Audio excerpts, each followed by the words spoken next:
Alam mo ba na may libreng operasyon, libreng dialysis, at libreng medical mission na pwedeng lapitan ng mga mahihirap?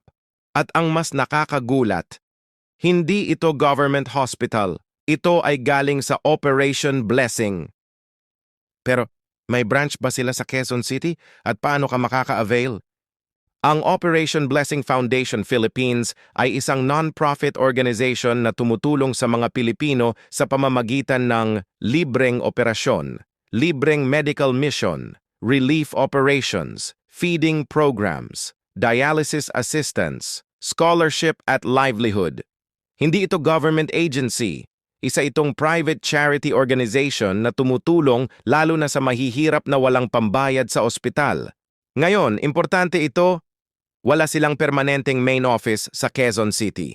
Ang kanilang main office ay nasa Sagittarius Building, HV de la Costa Street, Salcedo Village, Makati City. Pero, regular silang nagsasagawa ng medical missions at outreach programs sa iba't ibang lugar kabilang ang Quezon City, depende sa schedule.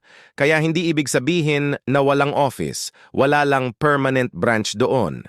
Kung gusto mong magpa-schedule o magtanong, huwag tumawag sa kanilang official hotline, mag-message sa kanilang verified Facebook page.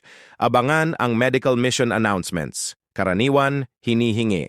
Medical abstract, valid ID, proof of indigency, laboratory results, at tandaan, case-to-case basis ang approval.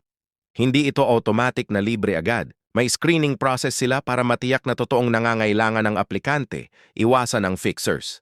Direct lang sa official page makipag-ugnayan. Kung taga Quezon City ka at gusto mong malaman kung kailan ang susunod na medical mission nila, comment mo lang. QC Help. At gagawan ko ng update video kapag may schedule na lumabas. At kung may kakilala kang nangangailangan ng operasyon, i-share mo ito. Baka ito na ang sagot sa problema nila.